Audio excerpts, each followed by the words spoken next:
आज जो आपने अपॉर्चुनिटी क्रिएट की है प्लेयर्स के लिए, कोई तगड़ा प्लेयर हमें नजर आएगा लाहौर कलंदर के लिए? बॉलर्स की असेसमेंट कर रहा हूँ, उसमें मुझे एक लड़का बच्चा नज़र आया, उसका लेग स्पिनर है, एक्शन कॉपी कर रहा है राशिद खान को। उस बच्चे में मुझे टैलेंट भी नज़र आया और आप हो सकता है कि मुस्तकबिल में आपको कहीं और भी नज़र आए। प्रायोरिटी जो आपकी होती है वो 20 ओवर की क्रिकेट होती है, सिर्फ लाहौर कलंदर के बेनिफिट्स के लिए आप नहीं उसको सिलेक्ट कर रहे होते, आपकी थिंकिंग क्या होती है? हम बच्चे को कोशिश करते हैं कि हम 4 डे फॉर्मेट के हिसाब से तैयार करें। टेक्निकली बैट्समैन हो, बॉलर हो, जो भी होगा, अगर वो टेक्निकली स्ट्रांग होगा तो उस जगह पे सर्वाइव करेगा। लाहौर कलंदर अच्छी परफॉर्मेंस थी, लेकिन लास्ट ईयर परफॉर्मेंस हमें इतनी अच्छी नज़र नहीं आई। आकिब जावेद वो नहीं है, तो डैरेन गुफ को आप किस तरह देख रहे हैं कि वो कमी को पूरा कर पाएंगे? आकिब भाई का तो ज़ाहिर बात है कि कभी कंपैरिजन तो नहीं हम कर सकते उनके हम्म, साथ। उनका एक बहुत बड़ा नाम है उनका। मेरे ख्याल में अगर लाहौर कलंदर की डेवलपमेंट में उनका एक बहुत बहुत बड़ा रोल है। हम उस रोल को डिनाई कर ही नहीं सकते। ठीक है। जो डैरेन गफ है उसके साथ अभी हमने रिसेंटली अभी एक गयाना में टूर्नामेंट हुआ, उसमें हम खेले हैं। लुक्स वेरी नाइस, वो बड़ा अच्छा है। इंटरनेशनल क्रिकेटर काशिफ रज़ा हमारे साथ मौजूद हैं, जो लाहौर कलंदर के असेसमेंट के हेड कोच भी हैं। ट्रायल्स जब हुए थे तब भी ये हेड कोच थे और काफ़ी अरसे से लाहौर कलंदर के लिए अपनी ज़िम्मेदारियां जो हैं वो निभा रहे हैं। अभी हालिया दौर की अगर मैं बात करूं, रिसेंट पास्ट में वेस्ट इंडीज़ भी वो लाहौर कलंदर के एज ए हेड कोच की हैसियत से वो अभी टूर करके आए हैं। तो काशिफ रज़ा से जानते हैं कि आज जो असेसमेंट हो रही है, कोई टैलेंट उनको मिला?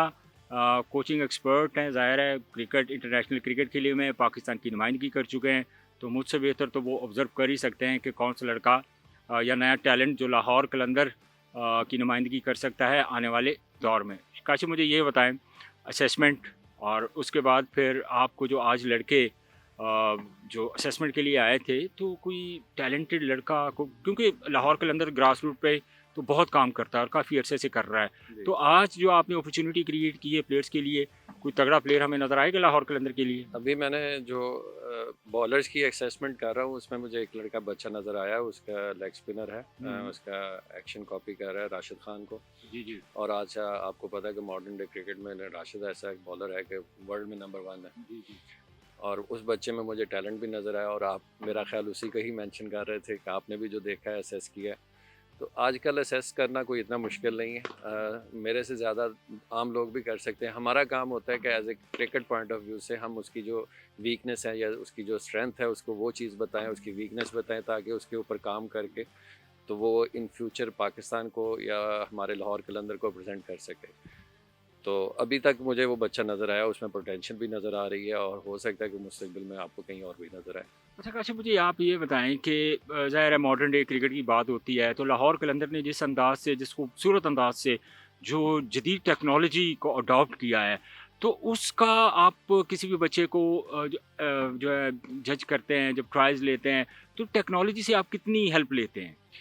टेक्नोलॉजी से शाहनवाज भाई इस तरह है कि फॉर एग्जांपल अगर आप ये मेरा जिस तरह इंटरव्यू कर रहे हो, आप इंटरव्यू कर रहे हो तो आप इंटरव्यू देख नहीं रहे, मगर हम्म, आप जब देखोगे तो आप उसमें गलतियां भी नोट कर लोगे। जी जी जी। इसी तरह पहले था जो जो हम टेक्नोलॉजी के बगैर बच्चे को बताने की कोशिश कर रहे हैं, तो वो मे भी उसकी समझ में ना चीज़ें आए। ठीक है। मगर जब हम उसको वीडियोज़, उसको एनालिसिस, उसकी सारी असेसमेंट के हिसाब से उसको सारा वीडियो वगैरह दिखाते हैं, तो उसको समझ जल्दी आती है। उसका इम्प्रूवमेंट एरिया बताते हैं, तो उसको हम्म, इम्प्रूव करने का एरिया भी नज़र आ रहा होता है। हम्म। उसकी जो वीकनेस है वो भी नज़र आ रही होती है, और जो उसका स्ट्रेंथ पॉइंट, स्ट्रॉन्ग पॉइंट होता है वो भी नज़र आ रहा होता है। तो ये बड़ी हेल्प मिलती है इस चीज़ से, और हम इसी चीज़ को डेवलप करने की कोशिश कर रहे हैं पाकिस्तान में। अच्छा, एक तो नॉर्मली हमने देखा है, जैसे हमारे दौर में और आपके दौर में, तो एक चीज़ होती थी कि भाई एक लड़का है यार, इधर रनअप ठीक है, इसका ये फॉरवर्ड ठीक आ रहा है, ये बैक फुट पे ठीक जा रहा है। तो बेसिकली जो कोचिंग का क्राइटेरिया है, एज ए कोच आप किस तरह उसको एनालिसिस आप देख रहे हैं? आप एक तो टेक्नोलॉजी के साथ हो गई, एज ए कोच आप किस तरीके से उसको जो है ना वो जज करते हैं कि यार इस लड़के के अंदर ये पोटेंशियल है, टैलेंट है, ही इज़ गुड? आजकल जो मॉडर्न क्रिकेट है उसमें ज़्यादातर देखते हैं बच्चे की पेस को देखते हैं। बच्चे अगर फॉर एग्जांपल अगर फास्ट बॉलर भी हो, स्पिनर भी हो, तो हम्म, आजकल पेस बहुत मैटर करती है। हम्म, आपको जो शॉर्ट टर्म क्रिकेट होती है उसमें आपको अगर वो पेस नहीं है तो आप उस लेवल पे परफॉर्म या उस लेवल को प्रेजेंट नहीं कर सकते। हम्म, तो ये चीज़ें जो होती हैं, पेस पेस सबसे ज़्यादा अहम होती है, और पेस के साथ फिर आपकी लाइन लेंथ होती है, आपकी कंट्रोल होता है। ये सारी चीज़ें हम देखते हैं as a coaching point of view से।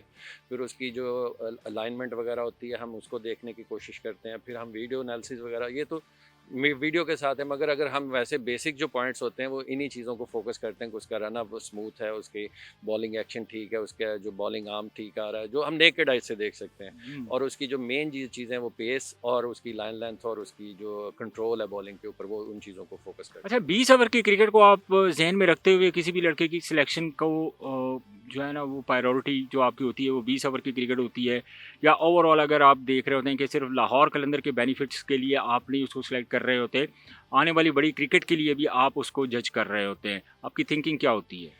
हमारी थिंकिंग ये है जी, हम बच्चे को कोशिश करते हैं कि हम 4 डे फॉर्मेट के हिसाब से तैयार करें। हुँ।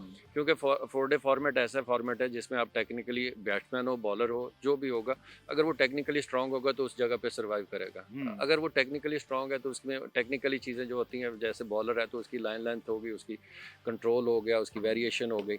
अगर उसके पास ये चीज़ें हैं तो और वो 4 डे क्रिकेट में उसको बैट्समैन रीड करना आ गया, बैट्समैन की विकेट लेना आ गया, तो उसके लिए दूसरी दोनों क्रिकेट आसान हो जाती हैं।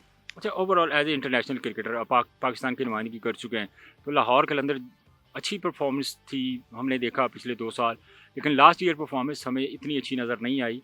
मैचेज़ अच्छे हुए लेकिन फिनिश अच्छा नहीं किया, तो क्या उम्मीद कर रहे हैं इस वक़्त, आपकी तवक्कुआत क्या है शाहीन अफरीदी से, फ़खर जमान से, हारिस रऊफ़ से, अब्दुल्ला शफ़ीक से, इस दफ़ा कुछ डिफरेंट करने का प्लान है? और फिर आपके पास जो वेपन है मेन आकिब जावेद वो नहीं है, तो डैरेन कुफ को आप किस तरह देख रहे हैं कि वो कमी को पूरा कर पाएँगे या आकिब जावेद ही है? आकिब भाई का तो ज़ाहिर बात है कि कभी कंपैरिज़न तो नहीं हम कर सकते उनके हुँ। साथ। उनका एक बहुत बड़ा नाम है, उनका मेरे ख़्याल में अगर लाहौर कलंदर की डेवलपमेंट में उनका एक बहुत बहुत बड़ा रोल है। हम उस रोल को डिनाई कर ही नहीं सकते ठीक है। किसी जगह पे भी।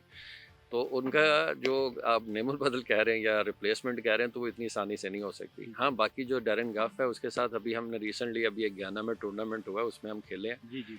तो इस लुक्स वेरी नाइस। हुँ। वो बड़ा अच्छा है, उसकी थिंकिंग अच्छी है, उन्होंने काफ़ी क्रिकेट खेली हुई है, फिर वो यॉर्कशायर के हेड कोच भी रहे हैं, डायरेक्टर रहे हैं यॉर्कशायर क्रिकेट के। तो उनका भी काफ़ी वर्कआउट है, उनके साथ अभी काम करके मज़ा भी आया। मगर आकिब भाई, वो वही बात आ जाती है, आकिब भाई के साथ थोड़ा-सा और चीज़ थी, क्योंकि हमने उनके साथ क्रिकेट खेली भी थी, उनकी अंडर भी खेली थी उनकी कैप्टनसी के, उसके बाद उनकी कोचिंग के अंडर भी खेले हैं। हुँ। तो उनके साथ जो अंडरस्टैंडिंग थी वो अभी मे बी हमारी डैरेन के साथ नहीं है, मगर जो हमारा लास्ट टूर्नामेंट हुआ है उसमें हमने ये चीज़ें काफ़ी डेवलप की हैं उसमें। चलें, बहुत शुक्रिया काशिफ़, आपने अपना कीमती वक़्त निकाला और आप ट्रायल्स भी ले रहे थे। ड्यूरिंग द ट्रायल हमने काशिफ़ को थोड़ी-सी तकलीफ़ दी कि यार भाई हमें हमारे ज़रा हमसे बात कर लें। तो ख़ैर ये चीज़ें तो चलती रहती है। नाज़रीन, ये आज की असेसमेंट की जो अपडेट्स थी वो मैं आपसे शेयर कर दी हैं, और वो आपसे कर भी रहा था एक्चुअली, कि अपॉर्चुनिटी तो हमेशा लाहौर कलंदर क्रिएट करती ही रहती है, और इस तरह की जो अपॉर्चुनिटी है वो खुशकिस्मत बच्चे हैं जिनको इस तरह की अपॉर्चुनिटी मिलती है। लेट्स सी कि आज की जो असेसमेंट है वो आने वाला वक्त ही हमें बताएगा कि कौन से लड़के कितने टैलेंटेड थे, और लाहौर कलंदर जो आजकल की क्रिकेट में हर दूसरे बच्चे का एक ड्रीम है, ख्वाब है कि मैं लाहौर कलंदर की नुमाइंदगी करूं और उसके बाद फिर पाकिस्तान की नुमाइंदगी करूं। बहुत शुक्रिया, आज के प्रोग्राम से मुझे इजाज़त दीजिए। अल्लाह हाफिज़।